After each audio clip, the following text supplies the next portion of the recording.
Hello, everybody, and welcome to the Talks a Lot Boys. I'm your host. My name is Tyler, and as always, I am joined by the boys. We've got Brennan. What's going on, folks?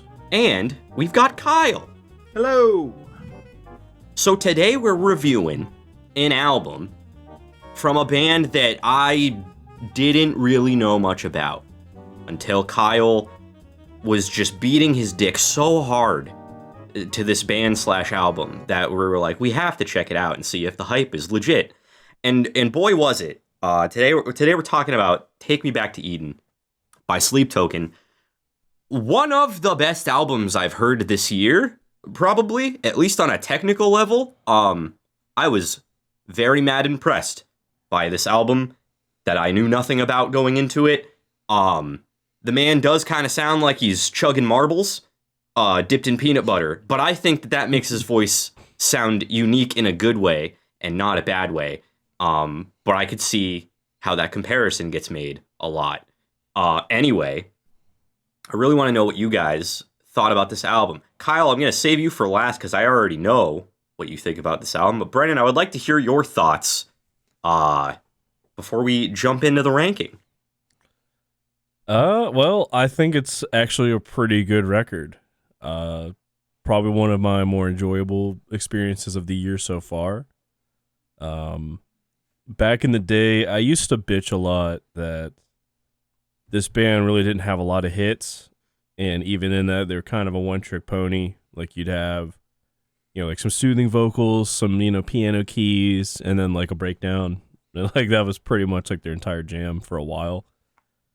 But this album definitely takes them on some brand new avenues, compared to old stuff. Brings some old stuff in, but in like a newer light that sounds better.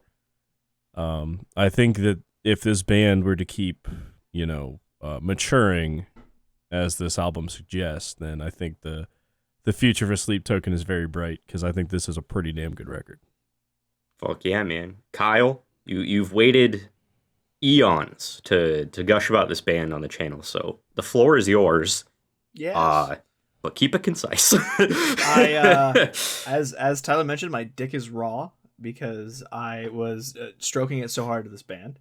I first heard about them like whenever The Summoning got like really fucking trendy with its baby making metal ending. And I was like, this is cool. I have to check this out. And then I loved every single. I just think this band's really fucking unique, like vocally, like structurally. They're like not afraid to be trying all sorts of different weird instrumental things, genre things in all their songs. They always have insane building. I knew immediately when I was listening to some of these songs, I was like, Tyler's probably fucking losing his mind at the building in some of these tracks.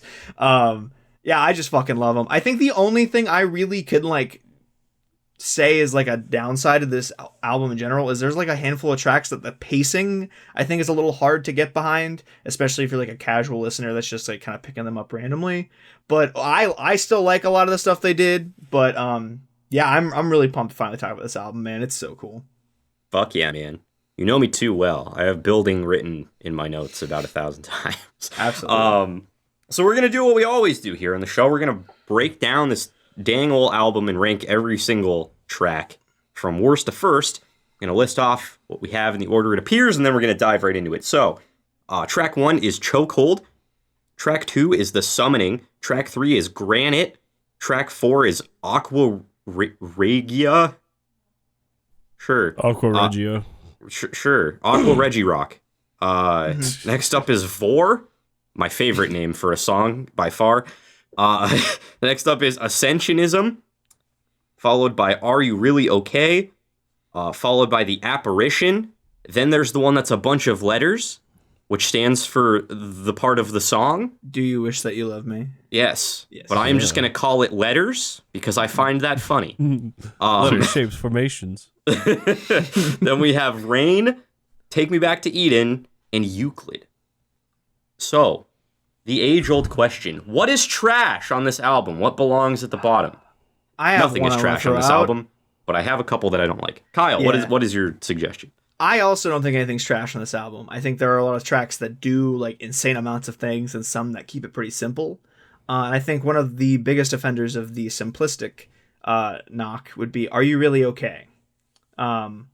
I love this track. First time I heard it, I was like, whoo! Emotional fucking smack. But and it's because it's written so simplistically, so it's so exposed, so it's so emotional, and it's really well done in that avenue. But Right. in general, it's just like a lot of guitar and vocal pairings, like some pianos come in, maybe some little layering here and there.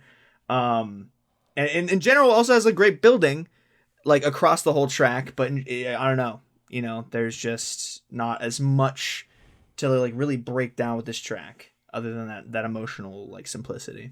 Yeah, I had the same thing written, honestly, because like I think it's a really powerful song. I think it's a very good song, but when we compare it to like pretty much every other track on this album, with like maybe a couple exceptions, it is very like bare bones. It's not as adventurous. It's not as experimental. It's not as crazy, stupid, layered like a lot of the other stuff. And I think that it is a choice that works well for the song, but since we have to rank these, it kind of makes it default to the bottom in that regard. But that's not a slight on the song at all. Brennan, how'd you feel about Are You Really Okay? I think so like that part of the album, like Ascensionism, Are You Really Okay, in the Apparition, all three of those tracks kind of hit like a similar vein as far as like they have like the least going on in the record, it seems like. But yeah, it's Are You Really Okay? It does stick out like a sore thumb in the fact that it has like the least going on of like all of those. Yeah. So yeah, I mean, and it's not a bad song. Like it's, yeah, I don't think anything on this record's trash, but unfortunately we got to rank 12. I think this is probably pretty comfortably at 12. Yeah.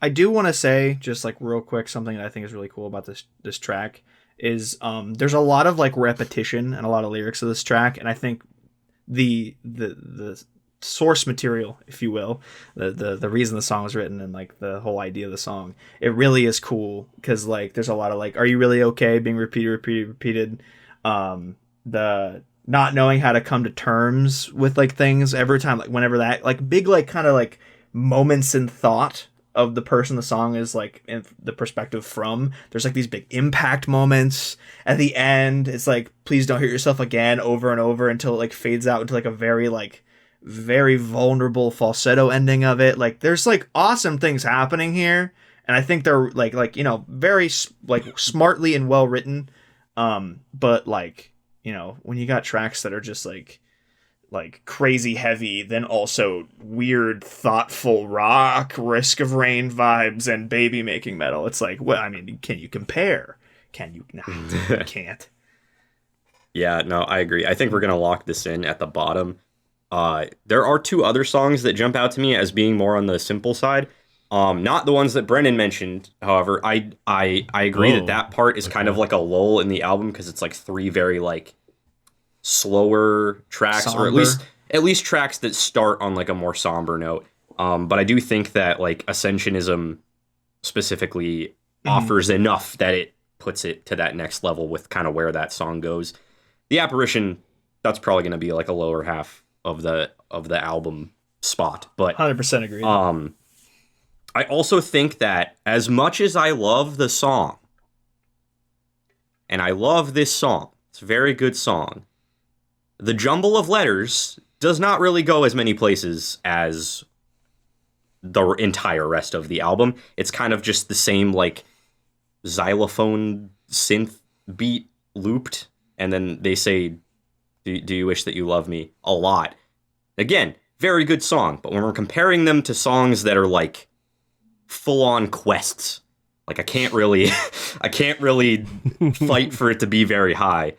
Same with the album opener, Chokehold. I think it is a very good song.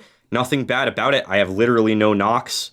It's just slightly more repetitive than a lot of the other tracks on the album, and I think that it doesn't reach the vastness or like the crazy heights that a lot of the other tracks do. So those are two that I'm going to throw out for being on the bottom half of the list.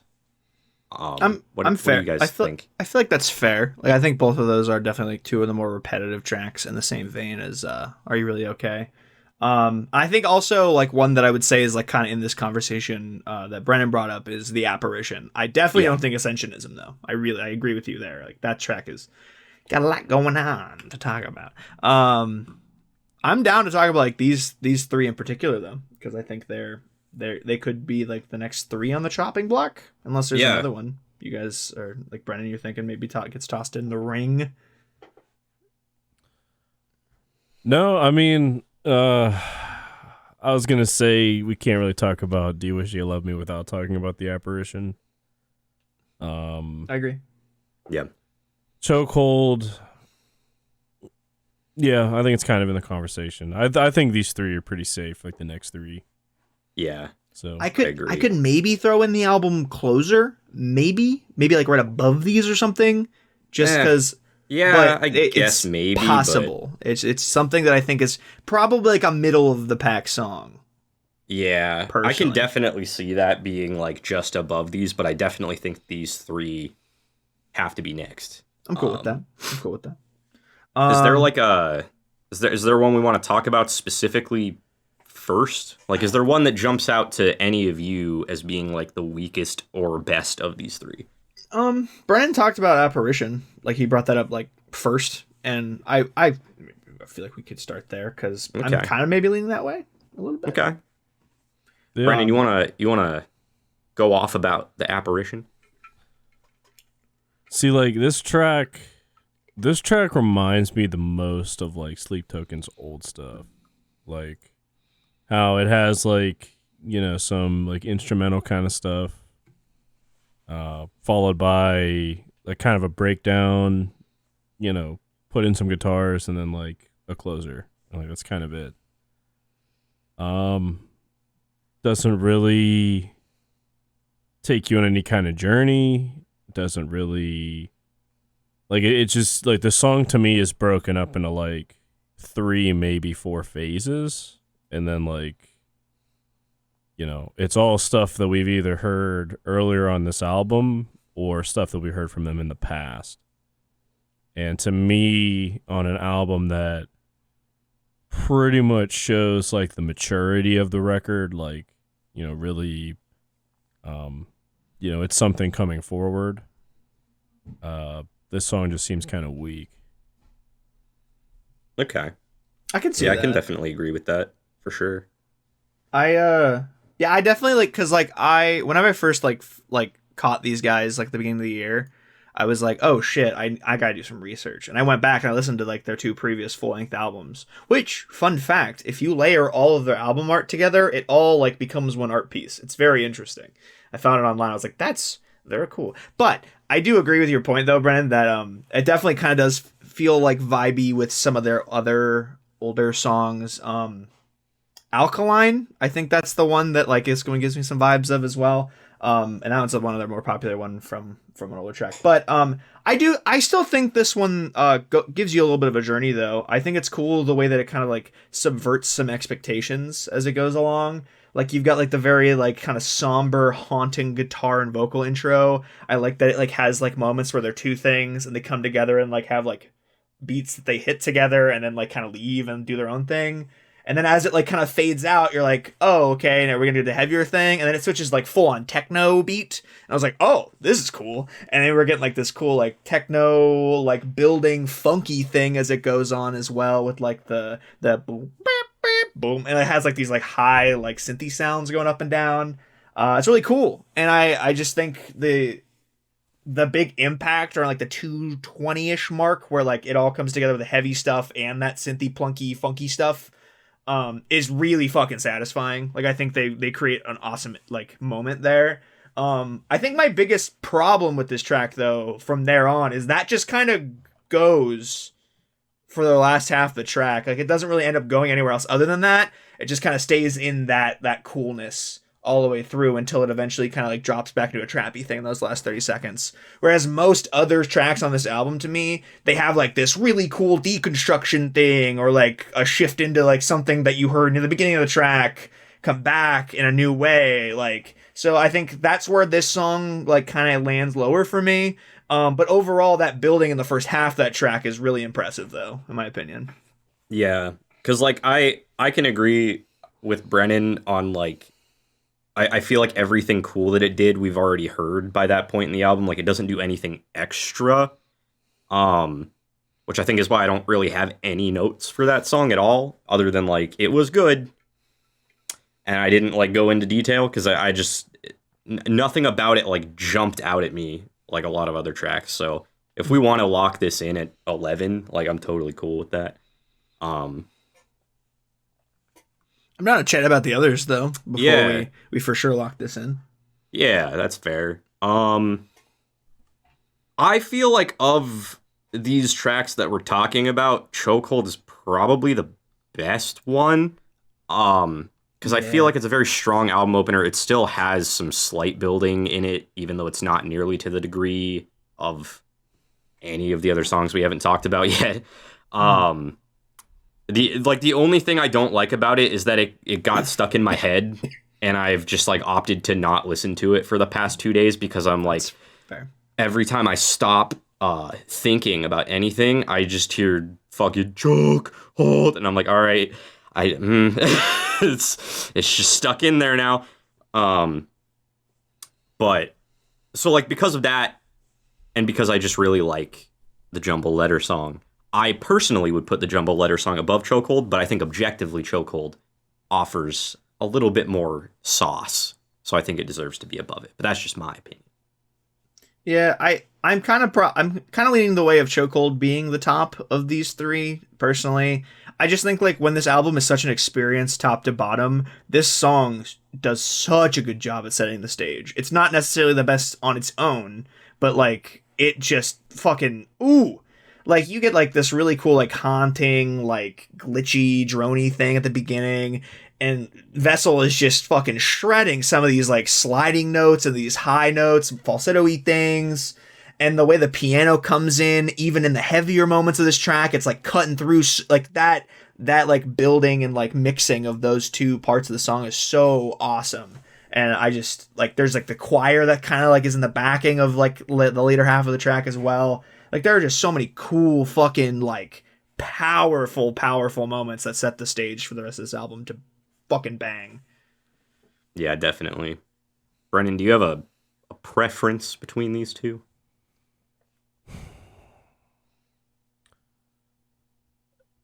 Being extremely subjective, I like Chokehold more. Like, Do You Wish That You Love Me? I think it's a bit too repetitive. I think the song kind of just stays the same, like from start to finish. Like, I mean, a little bit of stuff happens, but like nothing. Like, it's not like Take Me Back to Eden, where like the entire last minute is just chaos and breakdowns and, you know, Right. barbarity. And even like some of these other tracks have like wicked paths I just take. Yeah. You know, nothing to that extreme. And like, it's not a bad song. It's like a fun, you know, like you can play it pretty much whenever.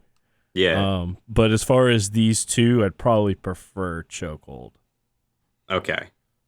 Cool. Well, then I think we're kind of all in unison then, that we want it to be the Apparition, the bottom, and then Jumble of Letters, and then Chokehold at the top of the sandwich. Yeah, I think so. I hate writing off the Letter song as like a repetitive thing, because I think it is like the most unique of the Simple songs, like by a long shot. Like I love the instrumentation in this track. Like there's like the marimba part that like rings throughout the whole thing. At least I think it's a marimba. It's some kind of fucking key thing. And I just think like having like the 808 come in there like after like a minute or so, like these cool like tappy drums. There's like these cool moments like like around like the 2-minute mark, there's like a fluttery piano thing that gets added into that main chorus part, and it's just like these gorgeous piano parts just getting spliced into like this song and also other songs in the entire album. And I think that last like about minute or so of the song, maybe like 30 seconds ish, like the building of this whole track up until that point with like these cool little odd instruments that really haven't been seen in the whole album all come together in like a very eclectic sound. I really, really like the very like end of Do You Wish That You Loved Me? Mm-hmm. So don't sleep on it. Because it's good. I agree. It's a good track. I agree. I like both these tracks. But also, fuck them. They're locked in. Are we going to put Euclid above these? Because I feel like Euclid is probably next, just looking at everything else we have left. I feel like the only thing that Euclid could go above, possibly, is Vor. Because Vor has a fade out, and fuck that shit. Yeah. You know what else has a fade out, though? Take Me Back to Eden. Yes, it does, and it infuriates me greatly. But the rest of that song is such a fucking trek that I can't like throw that out there. But I did have that. I'm going ham on my notes for Take Me Back to Eden, and then it fades out, and I was like, "What the fuck?" Damn it! I'm glad that we had the same reaction. Yeah. I'm actually in like the exact same boat as you. I'd say like Euclid and Vor would be like the next two probably. Mm-hmm. Personally. And I really don't know which one I'd go for more, honestly. Yeah, I don't either. I guess we can talk about Euclid first, since that was like the first one we brought up. I enjoy that this song starts off with like a Billy Joel ass piano. Like, just straight up, like that is what it is. But no, this song like really goes places. I think it's cool that it starts off with like a plucky, like upbeat piano riff, whereas like a lot of the rest of the album, most of the songs start off either with very sad ass piano or like very like ethereal, like, you know, ominous stuff, with the exception of Vor, which just starts out the gate kicking you in the throat. But it's like the only track that does that, really. Yeah, like it just fucking rails you right away. Yeah, but I think that this song, like, it's a good example of like it knows the right times to like maximize the song with like giving you a little more or like taking a little bit away. And I really think that it's like the perfect ending to the album. It feels like very triumphant and like emotional. And it's just a really good cap off to this album that really felt like just an emotional journey for like the whole thing. Like when you sit down to listen to this album, you're in it and you're in it for a while, and it's like sitting down to watch like a really long movie, and then that's like the ending, and it just works. I think it's a really great album ender. Very good song.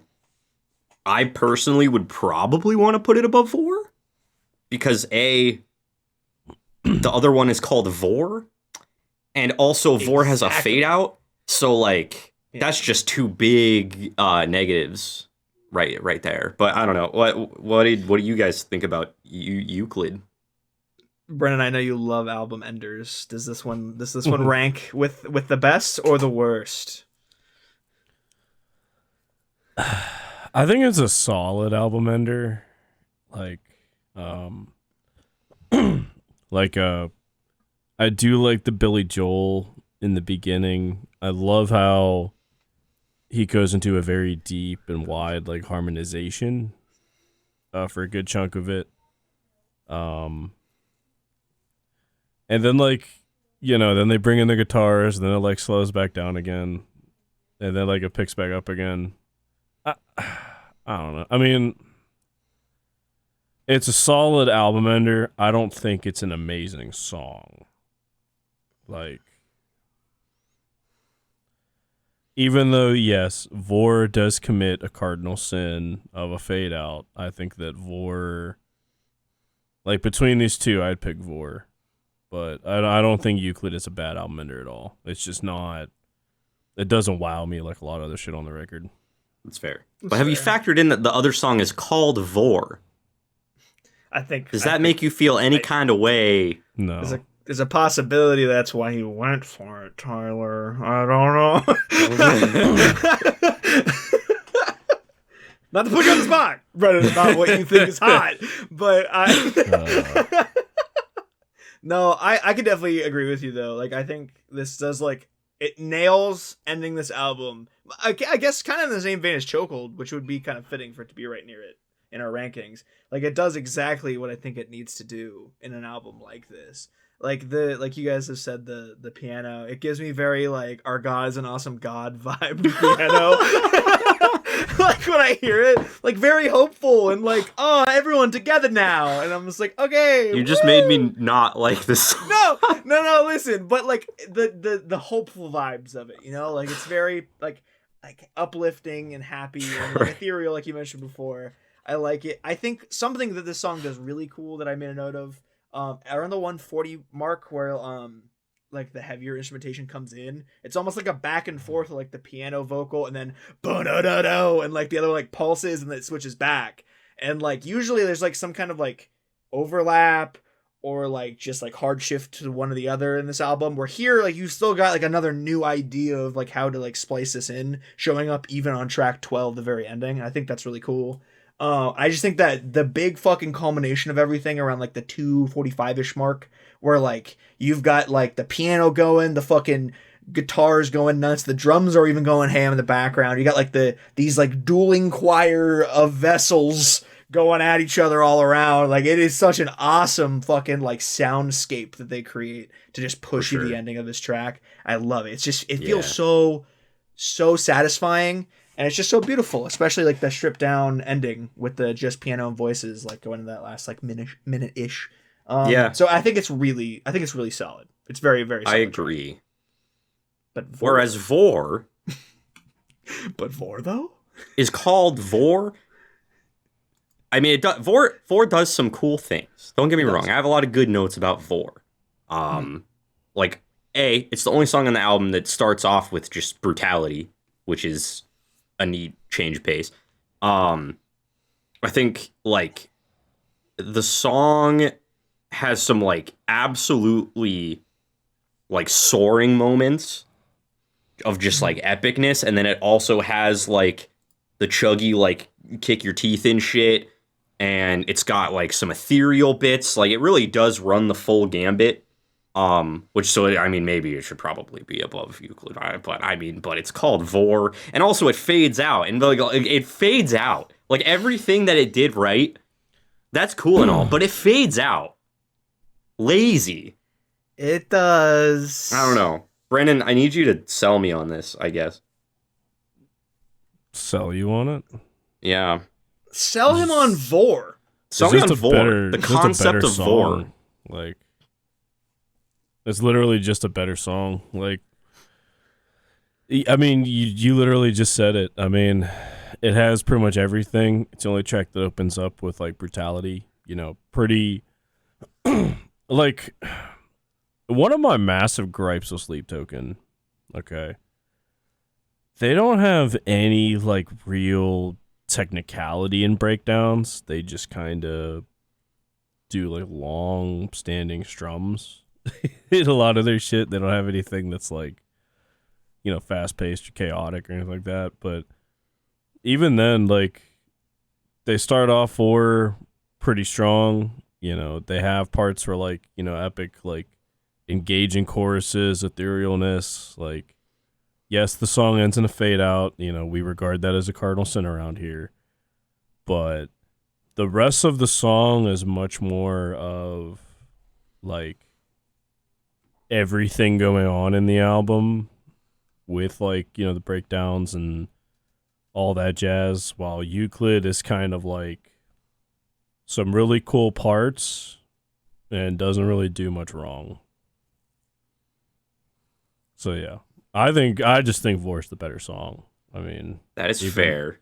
Even though it's named Vor, which I don't know why that's such a big obstacle we must overcome. But, you know. Brent, it's Vor. It's not my favorite subgenre. Certainly isn't a thing I love to say a lot. vor. But I think that to just kind of like talk about vor briefly. I really like this like cool like twangy synthy guitar thing that it breaks into in between these unclean moments. It's very different than any other sounds we've heard in the album or will hear in the album sequentially. And I love like that first time we get to that like twangy like lower guitar thing. You're good. It kind of leads into this such a cool vocal thing at like around the 2-minute mark. There's like a layered vocal thing that like they're doing a harmony and then they cross as they come down and like cross back as they come back up. It's like I love that vocal bit. That's a good note. More like that vocal bit. Am I right? Absolutely. I also like the way that the chorus of this. Shame on you. I really just wanted to breeze past it. Oh no, I like the way that this song, other than when it kind of shifts to like the more like timid, twangy stuff, it really is just kind of like a continual thing where like the chorus is only really differentiated by the fact that there are vocals, because it's very similar to the very beginning of the track still. It's really cool the way that they are able to just like kind of have this idea and do little things around it instead of like having like little things like go on through the whole song. You know, it's a kind of like a different like whole like idea for a song than they do for the most of this album, and it's cool. I really appreciate it. That being said, it does have a fade out, and that upsets me. I think I have to go with Euclid above vor personally. Don't make me be the tiebreaker on this. I don't want that kind of power. Didn't you already say you wanted Euclid above this? I thought I was tiebreaking. I implied it heavily, so I guess sure, you could be the tiebreaker. I really thought I was about to tiebreak. Yeah, no, I don't know. They both are like very unique on this album, and the way the one's like the hopeful piano and that one's like the way heavier like throughout song. So yeah, I appreciate them both, and I'm glad they're kind of in the same place because I think they bring the same kind of thing to the album. But as an album ender, that I think Euclid's pretty strong, so nudges it above. Well, I guess we'll say that I sided with Euclid because I really didn't care either way. So okay. Cool, sure, let's go. We'll put that above it. Things are tough now because I don't have any real gripes with any of the songs left. The only gripe I have is that Take Me Back to Eden also fades out, which is really just like,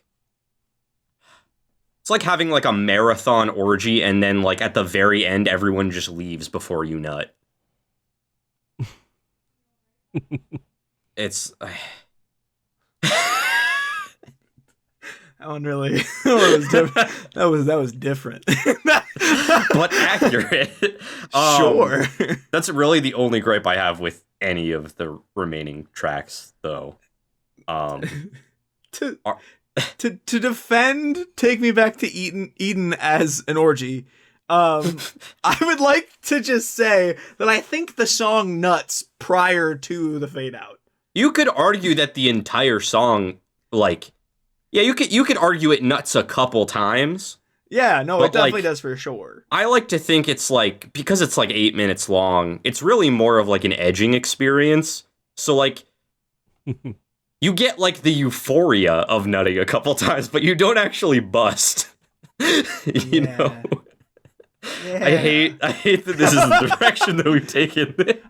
In general, though, like the reason why I don't despise the fade out in that song is because of how like experiential that track is. Like, there are moments where that whole like that track will like dip into like nature sounds, and like so the fade out like kind of fits that vibe of like going into like this kind of like nature-y, like, you know, outside of music moment.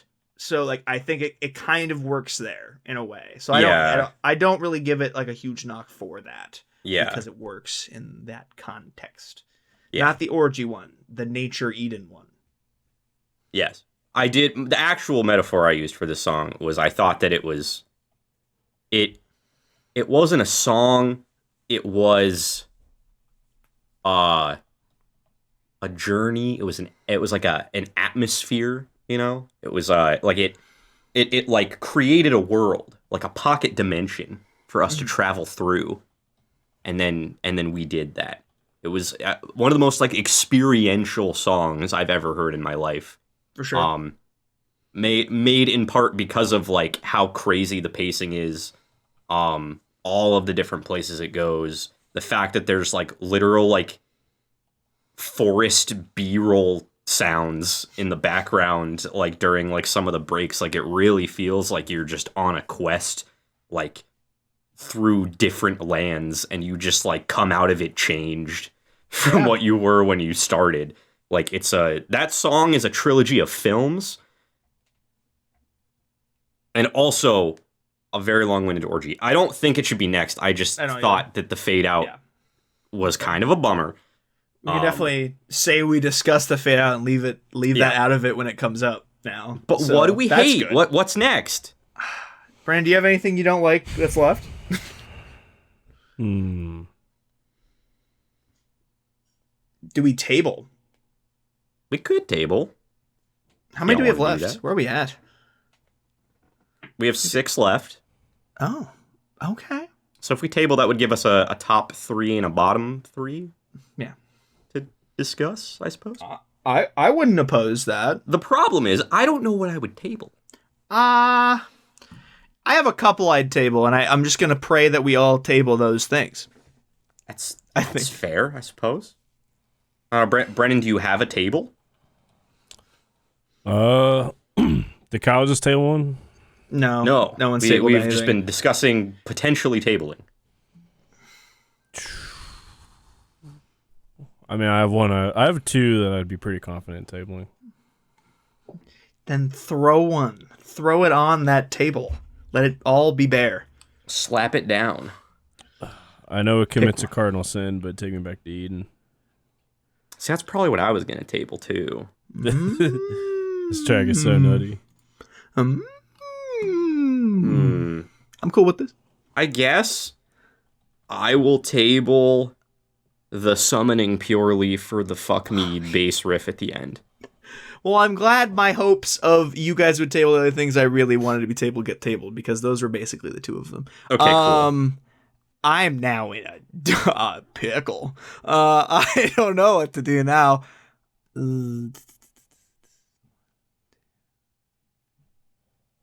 At least 4 tracks: Aqua Regia, Granite, Rain, and Ascensionism. Oh man, I'm leaning away. I don't know if we're all gonna be on the same page, but I really like it. My gut is telling me that I enjoy the rain. I really enjoy the rain. I have a minor gripe with Rain. Okay. I think the ending is a touch too long. That's fair. I think, like, in general, fantastic song. I just, at the end, I don't think we had to hear him say "rain down on me" 100 times. Like, I think we could have cut that in half, maybe. But that's a very subjective thing. But that is why I would not table that, personally. I think that, like, that, as well as another song we tabled, the summoning, the build up to like the really funky bit at the end. I think a lot of people could also will also bring up the gripe of that being a little too long, the synthy whatever that is. And I think definitely they're both like just generally, like, if you're in for that, you're in for that. If you're not, you're not. This whole album being such an experience as it is, like, so emotional, so, you know, like, you're hitting play on the first track and you ain't moving until the 12th song ends.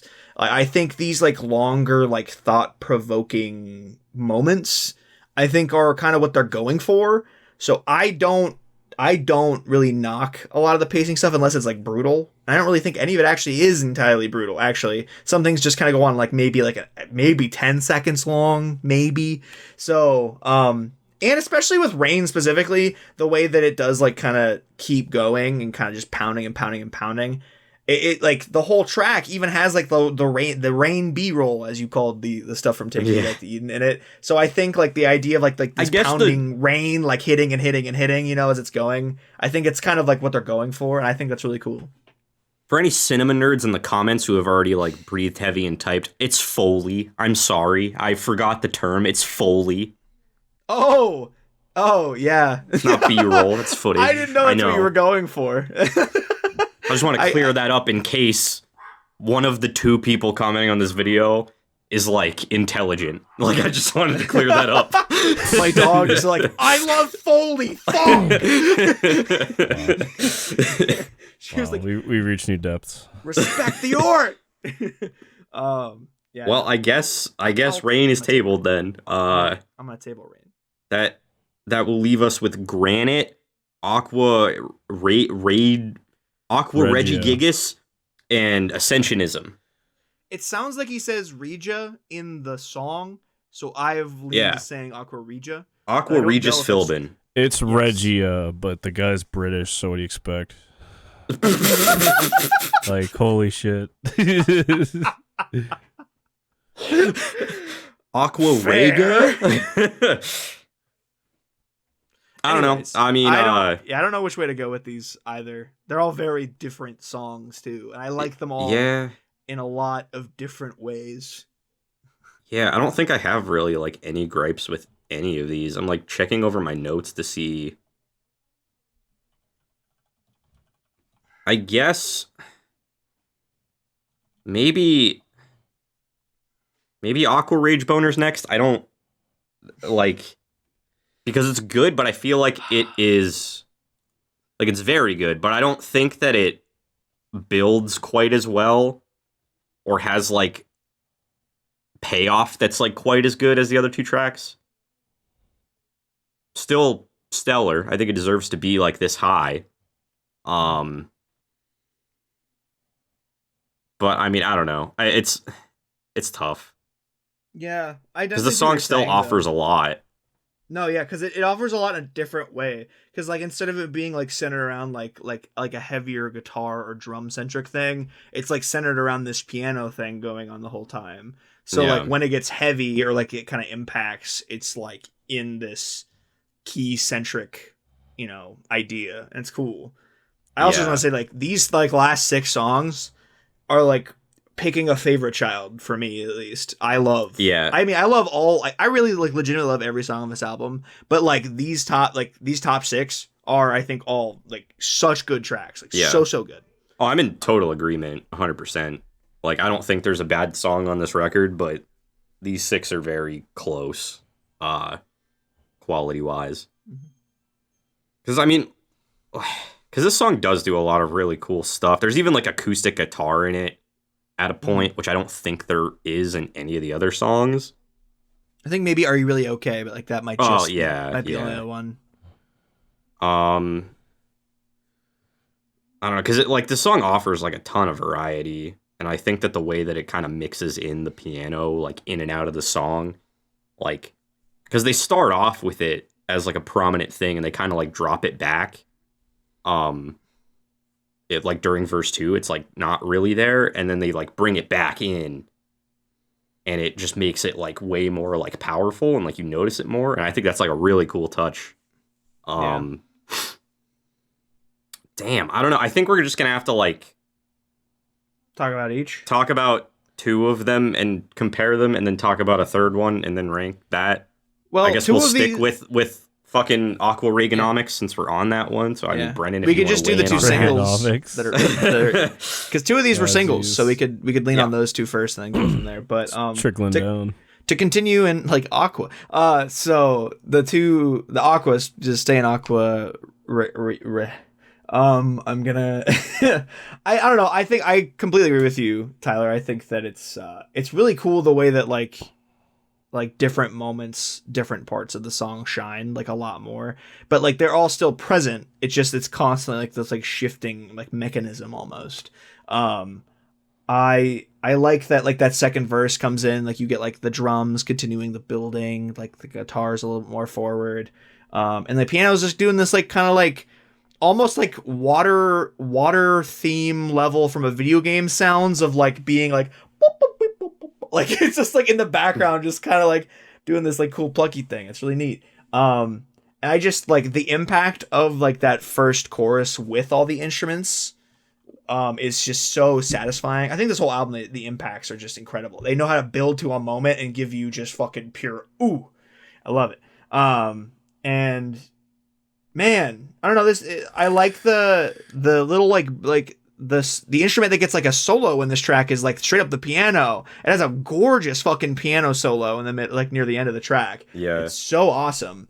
I just kept writing like the words like melancholy and just I don't know. It's so good. And like the one nerdy thing that I just fucking ooh about in this track is in the like that chorus. The part that goes gold rush and then the piano goes boo and it like does like a completely like different like it's like almost like a minor thing and then it goes to acid flux. Every time it makes me go ooh it sounds so nice every time. So this song I think still brings a lot to the table even though it's not technically as present as maybe Granite and Ascensionism are. Okay. Banana bread.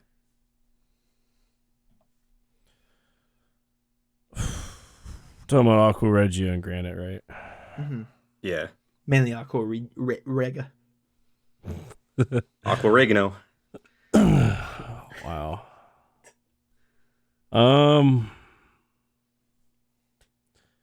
It's kind of one note, but it's really good. I don't know. It's like this band. They are good at like doing like different things. Like, cause to me, like Aqua Regia is just kind of. It's like almost a pop song, but like good. Like that's something I could very easily hear on like mainstream radio. Not even saying that as a knock. It's just I think that's true. It's digestible for sure. Yeah, it's easily digestible like by the masses. Like I could see, you know, normies, quote unquote, you know, very well enjoying this song. That being said, like I said, I do think it's kind of one note, especially compared to everything we have left. Like, you know, The Summoning has like just this wicked sex jam that we're gonna talk about later. You know, Take Me Back to Eden has like several different places it takes you to. You know, Ascensionism kind of as well. I don't know. To me, it's just kind of it's really good, but it's one note. Like you get the same thing like throughout the entire track. But still a good song though. I like it. Then Granite's funky as fuck. Yeah, So that's cool. Granite's tasty. I think Granite has like more effective build-up. Mm. Which I think I mentioned earlier. Because I think it's like drawn out, but I think it's like effective. Like the way that they build, you're anticipating something coming up for like the entirety of the track until like 2:30ish when like the breakdown hits, and you're like, wow, oh my god, we've made it. It's just it's a crazy example of just building up to like a climax in a song. And I think it's just done exceptionally well. And that's really what I feel like the core strength of that song is. It is just a very good song also in general. And like the final verse is just all kinds of layered crazy bullshit too, which is very, awesome. Very tasty. I personally would probably put Granite over Aqua Reginald because of that alone, which I know is a bias because I like building, but that's where I would lean. I really like Granite. It's been one of the ones that for me has been really stuck in my head ever since like it came out as a single. I just love this song. It takes like such a fucking like journey from the beginning to the end with like it being like very electronic-y to start, and like it stays in like this like electronic-y chill thing with like this awesome like chill like vocal vibe that it has. Then like just at the minute mark, you get like this funky bass shift that you're not expecting the song to go in, because other than in the summoning, that really hasn't been like something they've dabbled in yet. You keep going as like they do this really cool thing where like the vocals from that funky part, when you go into the chorus, like they kind of hang over onto each other and have like this moment of awesome harmony that like is like a baton pass like as they go, and it's like so satisfying the way they write it. It's awesome. And then I think that like that main chorus is just so like groovy and vibey, and I love it. And then as it like kind of starts to deconstruct, it like hits you like the, and then it just goes heavy, like it just boom, and then I'm like, oh shit, okay, we're staying in this, and then it all comes together in like this awesome layered thing at the end. Like it really true, like you said, Tyler, it's like this really awesome like building thing that like constantly is doing something you might not expect and making it work like so seamlessly, and I love that. It's not like necessarily the most like complex track, but Right. it does what this band does so well, so well. Like it nails it, and I love it. Yeah. No, And I it makes totally me agree. bob my head. Brennan, how do you feel about granite countertops? I mean, the Granite Company. I mean, the business is booming, man. Like, I like this song. It actually, we talk about like building a bit. How the song like starts off kind of slow, gets into it at times, but like doesn't really like fully get into gear until like the rest of the band like comes in, like around 220 or something like that. Mm-hmm. And then like from there it just goes. It's just I think this track's probably one of the better examples of like them building like kind of out of nothing. Yeah, for sure. I mean, you could argue like other tracks do it like better and maybe even more of like a long roundabout way. But other than that, I mean, this song is a bop. I fucking love it. Hell yeah. Yeah, dude, Granite Top's doing great. So you would agree that you would also want this to be above Aqua Regis Philbin? Yes. Okay. Yeah, Regis and Kelly, that show's being canceled. Well, then I hope that Kyle, you were also in agreement, because that means I think okay. I am. It's Tight. tough. It's very like I think all of these top six are like pretty like just a smidge off of each other, if any. Mhm. So I'm definitely down for this to win. Well, now we just have to place Ascensionism amongst this granite countertop Aqua Reebok. I'm really running out of like words to replace Aqua Regalia. Ooh.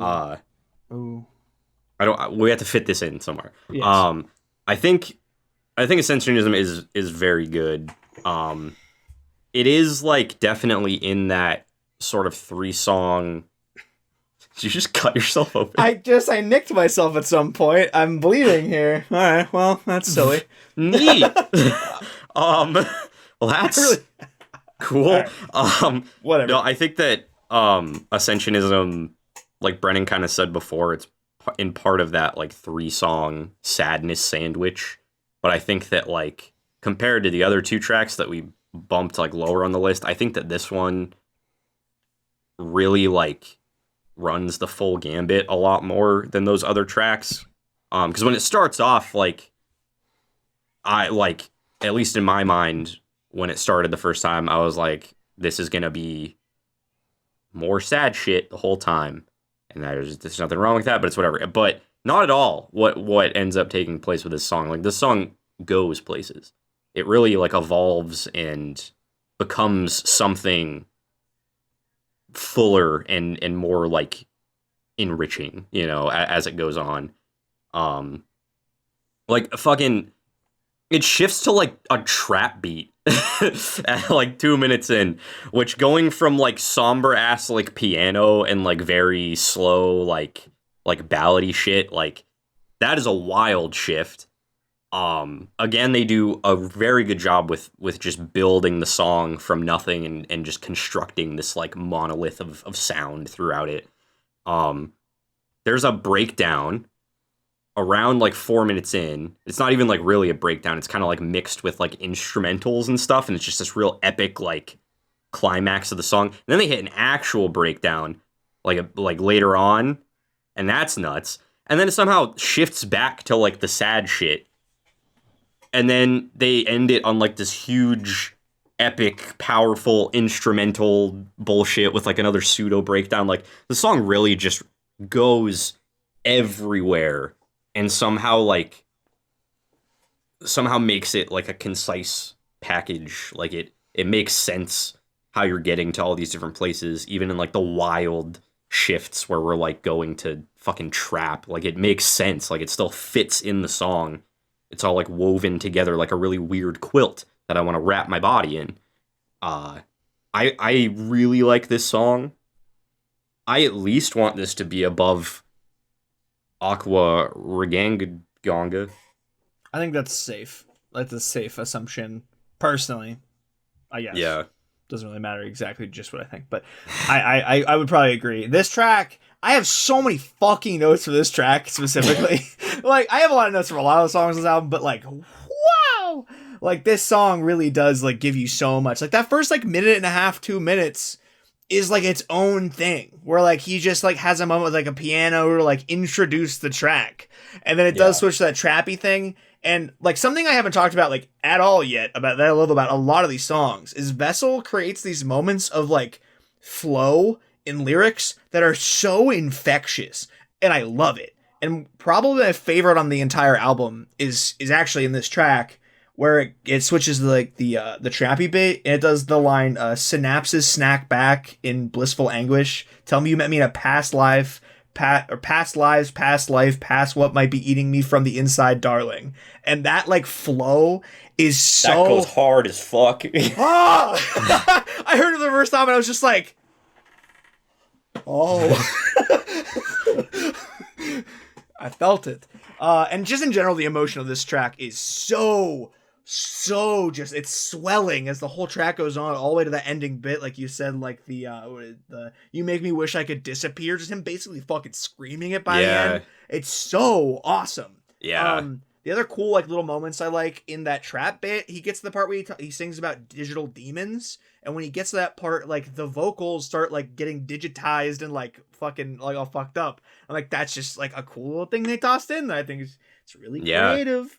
The main like bit that they get to around like the 3-minute mark, where it's like the trappiness with the piano all like come together before it gets to the heavier bit, which is like a whole other half of a song, which is awesome. But I like that it takes moments to like fully let off the brakes and let the vocals and piano happen, and then it all will come flooding back in. Like it has like this awesome like ebb and flow to this whole track that's super present right there. And then like the heaviness of the ending, where like you think it's got like the breakdown like that 4-minute mark, and then like 4:40ish you get hit with the fucking nutty breakdown where it's just like, oh, we got even thicker.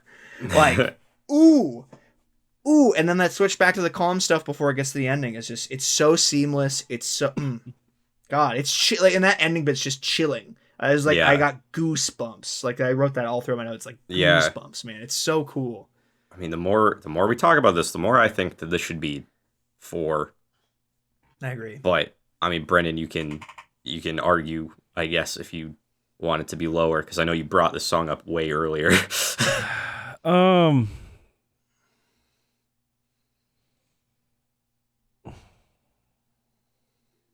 It's good. That's it. That's all you have to say. I don't know. I mean, like, to me, it does what other tracks on the album do better. Like, it does take you some places. It is like a sad boy anthem. But then I look at pretty much what we've tabled. 2 tracks very much in particular that also take you on journeys and also take you like wild fucking places. And that's why they're tabled and this track is not. It's actually funny you mentioned that, Brennan, because I actually, as we talked about it, was kind of considering possibly swapping it out with what I tabled. If I was gonna make that argument if we got to that point. It's a general thought I had as So we you're talked gonna about swap it out with rain. Perhaps. I think conversation it's I'd a be- possibility that we should think about. But go ahead and finish because like you just were talking about how like it's not like a table song. It's like it could be though. I could table. I kind of wish I tabled it.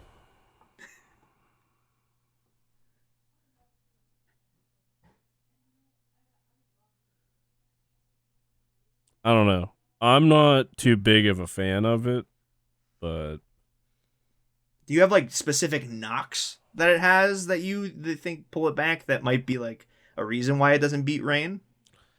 I mean, completely subjective here. I prefer Granite over it. Don't really have amazing reasons why. And then we've also kind of put ourselves in a corner because Rain does have, in Tyler's credit, he's 100% correct. Rain does have an ending that goes entirely too long. I like the ending, but damn, they could have trimmed off 30 seconds of it. The song would not, be any worse for wear. Yeah. I'm going to make a wild statement. I think that Rain should be beneath Granite and Ascensionism. I want to take your table and I want to flip it and I want to shit on it. I don't know I wouldn't if go that far. I wouldn't go that far either. I would. I would go far enough to maybe switch Rain and Ascensionism personally. If we were saying Ascensionism above Granite, which I guess we haven't technically said. I will vote for Ascensionism above Granite. I think it's objectively better. I think, like I said, I think like what I said about the two in general is like just like the exact reasons why. Like Granite does exactly what they do so well, and it's really like cool and funky. But like beyond that, it's like just a really bang and sleep token song. And then Ascensionism has like this incredible fucking like span of like vibes and like different like whole ideas that all somehow seamlessly work together and are like brought back up 5 minutes in from like the first like 30 seconds. Like they have crafted a thing here that I think is just so awesome that I can't not say that it's better. I desperately want Ascensionism to be above Rain. Like, the more I'm, like, looking over the two and, like, checking my notes, like, I really feel like Ascensionism just offers more depth. I think it goes more places. Like, Rain is a good song. I very much enjoy it. I don't have any real knocks against it other than, like, I think the ending is a tad too long, like we mentioned before. It's a great example of, like, building up from nothing. A lot of stuff that like I've kind of already said about other tracks is like very true with Rain. I feel like Ascensionism is just like a more crazy, like wide spreading experience that gets like closer, like knocking on the door of like the level of the Summoning and Take Me Back to Eden, but not there. I think it's like one step down from those two songs, personally. The reason why I was like kind of sparked to say something about swapping the two is because the more we talked about the Ascensionism, the more I realized they're very similar in a lot of ways. Like they both are like the building out of nothing, like you said, and like kind of go on like quite the journey. They both like delve into different, like completely different sounds than where they start and do these really cool things. But as we talked about like these crazy things that Ascensionism does, I was just kept thinking back to how like Rain does these cool things. And it just kind of continuously, like it stays like one idea kind of and like does cool things in that one idea versus like completely straying into these crazy different things that Ascensionism is doing. That on top of the fact that, like you said, the ending, I think digestibility wise, I think is like too long. I personally am down for it, like for the reasons I said prior. But I get it. I get why like that most people will be like, oh, it's not over yet. Because like it's just bang bang bang. Yeah. But I don't know. Instinctively, I went for Rain because I think like the drive that this track has is like one continuous, just fucking like sharp line upwards. Versus Ascensionism, which kind of dips and dives, and not necessarily a knock against Ascensionism, but when I was like looking at them side by side, I was like, God, that fucking just drive that Rain has out of that fucking beginning low part where you just get this fucking like these pounding drums. Like when the drums come in this track, they don't fucking stop. Like they just fucking boom, and I love it. Yeah, I think this track's really fucking cool. But I can see where, you know, objectively next to Ascensionism just kind of does what this song does, but kind of go a little bit deeper, if you will. So are you in agreement? Yeah, I think I am. I think I'm a flip flop from what I tabled. Cool. Well, dope then. Well, that means we can lock that in at 3, and now we have to decide which is number 1 and which is number 2, which I don't know because I think both of these songs are incredible. Well, I think wait, one wait, minor knock against Take Me Back to Eden, but wait 1 second. Yeah. Have we locked in Aqua Regia, Granite, and Rain? Yes. Yeah. Okay. It was Granite at the bottom, Rain, and then Ascensionism. Well, Aqua Regia is beneath below all of those. Yeah, I read that wrong. And then above that Granite, and above that Rain, and above that Ascensionism. Yes. Okay. As per the vote. Okay. But then I think we get to the ending here where we have like 2 different beasts that are both fucking insane in their own rights that I just adore for 2 completely different reasons, honestly. Yeah. And I know we've touched on Take Me Back to Eden a little bit earlier, so I would really like to hear our thoughts on the summoning very quickly. Brennan, I'd like to toss it over to you, even though I'm the one who tabled this. I want to hear your opinions on this one first. I love how, like, a majority of the song, because like these songs are like 2 completely different beasts. Mm-hmm. This one goes more of like a hard rock metalcore genty route. Because it kind of has like essences of like all of those. Mm-hmm. You know, like it has like breakdowns, it has like some riffage, it has, you know, stuff that you'd find on like a mainstream hard rock song. Like it has so much. All these kinds of like different little things are thrown at you like in that regard. Literally for the first 5 odd minutes. Trying to think of when like the sexiness happens. Yeah, pretty much like 5:07ish. Like for 5 minutes, it's all of that. Like you got breakdowns, you got the riffs, you got the licks, you got like all of that stuff. But then the thing that like made this band like kind of famous obviously is like it's not a disco sex jam, it's more like a jazz kind of sex jam. Yeah. Like not quite entering like DGD territory, but like, you know, pretty damn close.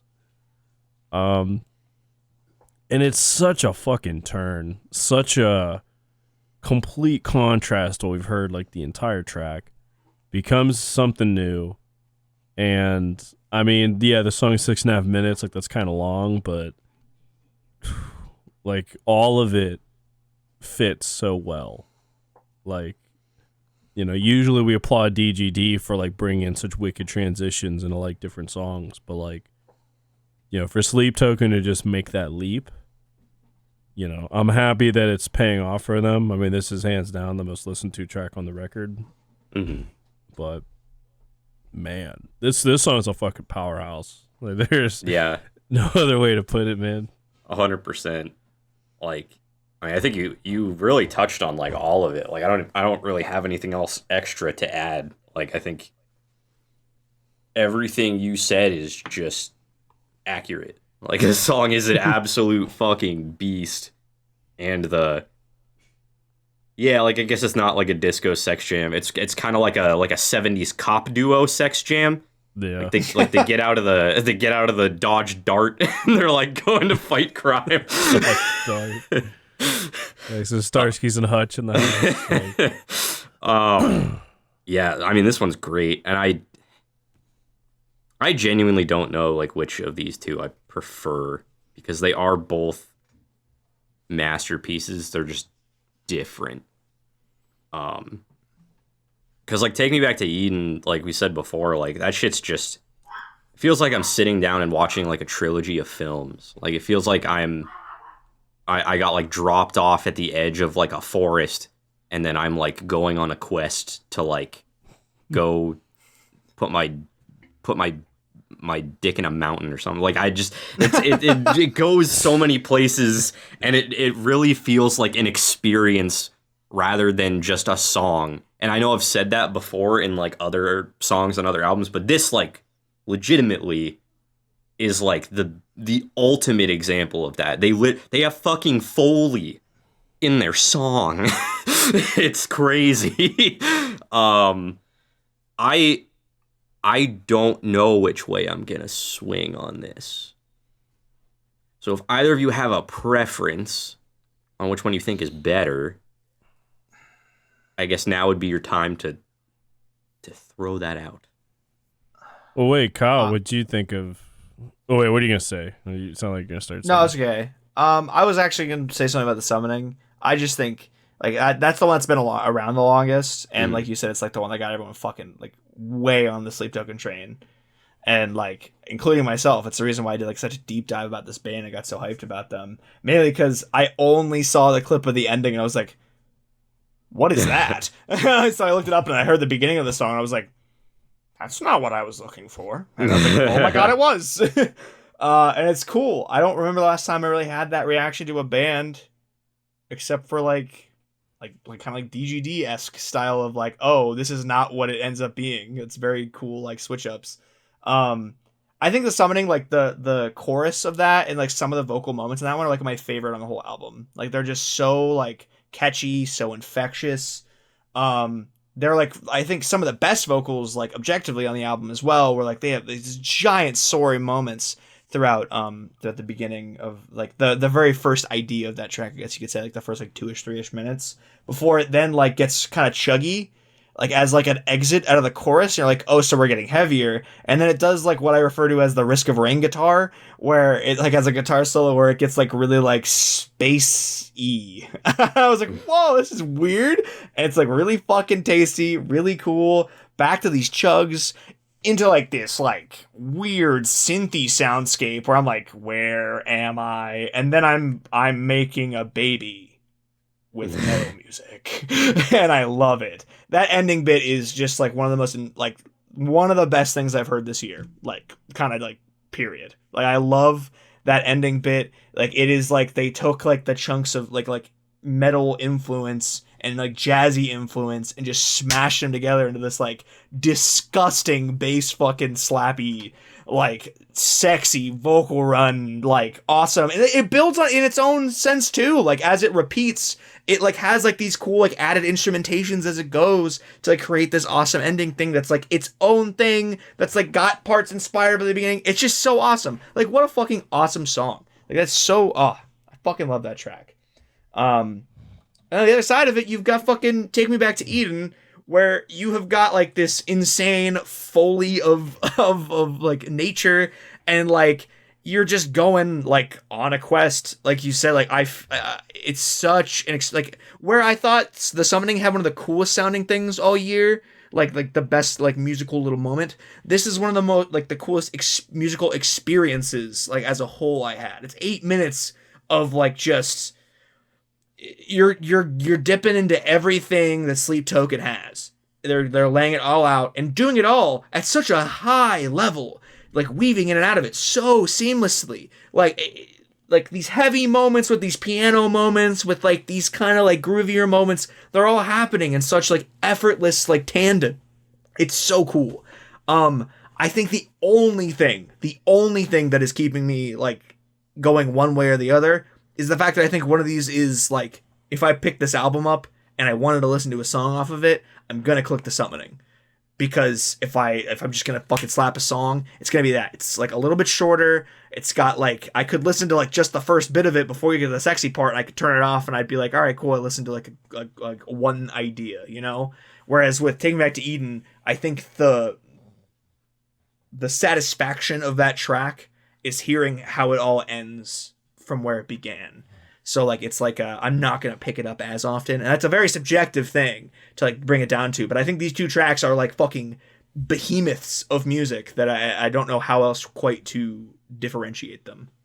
Well, because I want to make sure both songs get the credit they're due, and because I think it's funny to put Brennan in the hot seat instead of me, I am gonna say I want "Take Me Back to Eden" to be above The Summoning, because I think that the fact that it is an 8-minute monolith of an experience of a song, and I think it's incredible and doesn't put me to sleep, is awesome. And I think it's just like an achievement in music. This will never win a Grammy, but it should win them all.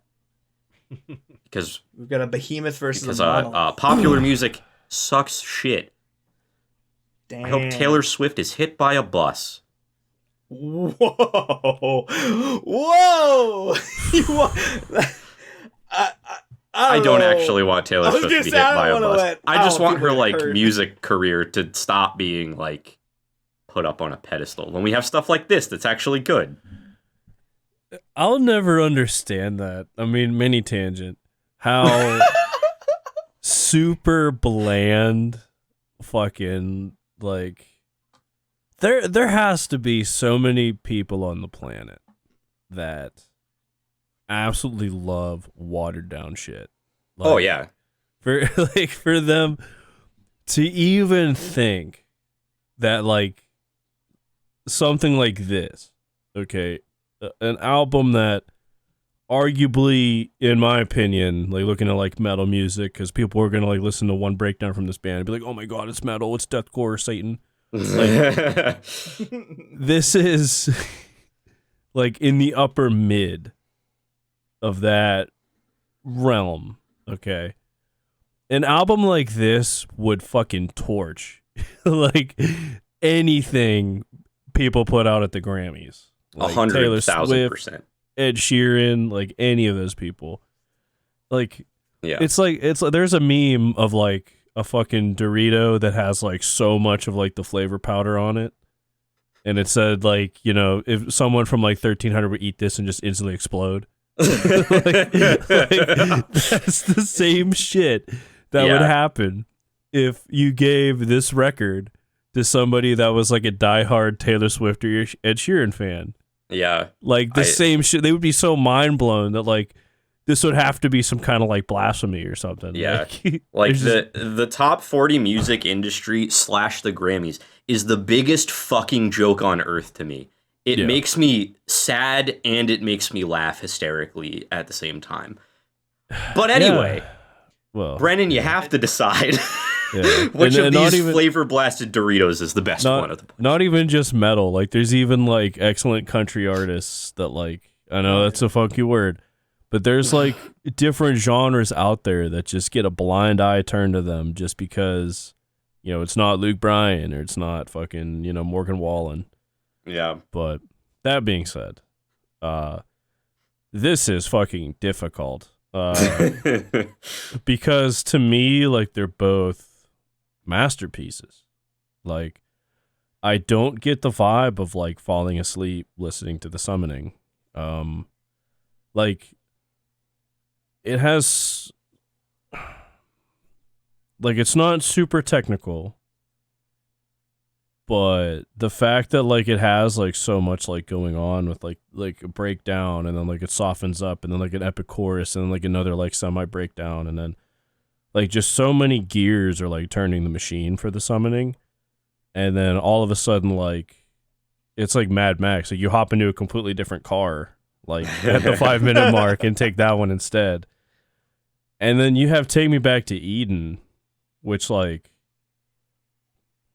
And this might kind of spoil my decision a bit, but like the first time I listened to this track, it kind of shook me a bit. Like, because it starts off with like, you know, it's more of like a somber track. It's more of like kind of a sad boy anthem, with like the piano and like how things are going. And like, they kind of have like some guitars that like come in, but then around like the 2:30 mark, it has like a, kind of like a, not a trap beat, but like kind of, and then like just like the bass and like the piano that comes in like with it, it's just like whoa. Like I just get hit with like the sense of like emotion and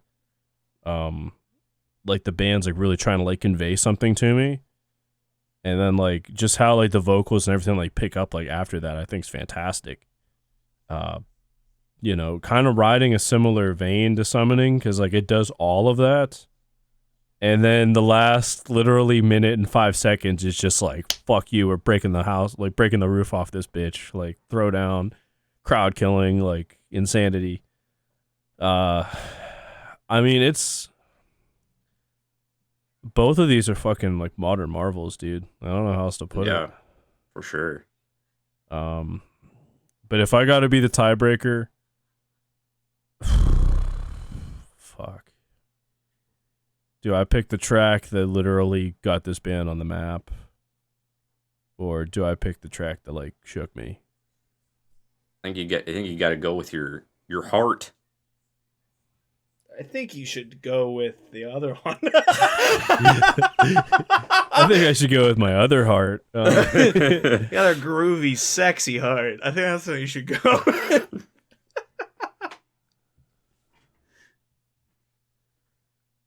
I'm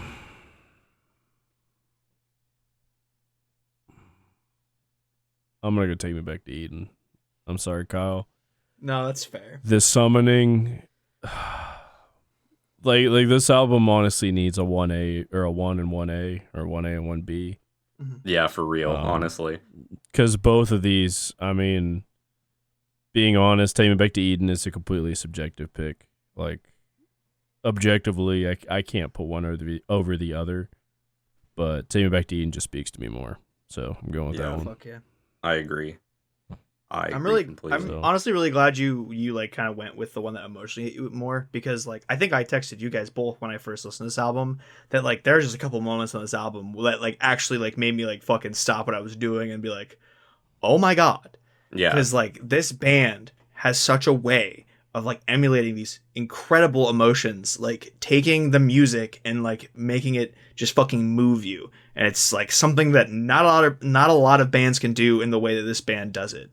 And like massive props to Sleep Token. I'm really glad they're getting the hype that they're getting right now, because I think this album is like super deserving of it. It's so fucking good. It's like personally my front runner for album of the year at the moment. There's a lot to come out still, so who knows? But right now for me, man, this album, it's the top so far. Yeah, Goddamn. This is at least in the top 3 for me, if not my front runner. Like, I was not prepared for how like powerful this album was going to be. And I highly encourage anybody who has not checked it out to go do so. But I would imagine if you're watching this video and you're anybody other than my dad, you've probably listened to this album. Yeah, I mean, I guess my personal ranking, this has penetrated my top 5. Fuck yeah. So it's a very good record. Hell yeah. Well, we're going to do the recap, and then we're going to head to bed. Or brekkie, depending on your neck of the woods. I don't know what time it is when you're watching this, but for us, it's bedtime. We have at number 12, Are You Really Okay? Number 11, The Apparition. Number 10, A Bunch of Letters. Number 9, Chokehold. Number 8, Vor. Number 7, Euclid. Number 6, Aqua, Regis, Reginald, Regigigas. Number 5, we have Granite. Number 4, Rain. Number 3, Ascensionism. Number 2, The Summoning. And number 1, Take Me Back to Eden. Yeah, this was an absolute monolith of an album. This was hard as fuck to rank. So if you would like to reward us for our due diligence, you could do that by going ahead and clicking that little like button. So that would make it all worth it. And it would make it extra worth it if you're not subscribed and you would go and hit that subscribe button. Like, that would be kind of cool too. Like, if you wanted to do that, that'd be pretty dope. Also, comment below what your personal rankings of these songs are, because we love seeing how our opinions differ from the masses. I think this one will be really cool to actually see too, because I think this album goes so many places. I'm curious. I bet you like there are people that think like some of those lower ones are like super higher up, because maybe even the emotional like weight of them that they might hit them personally. So yeah, for sure. Yeah. Like, wherever your guys' opinions are, man, hit us with them. You know, we're sure. intrigued. Hell yeah. But that is going to do it for us today. We have been the Talks a Lot Boys, and we'll talk a whole lot more next time. See you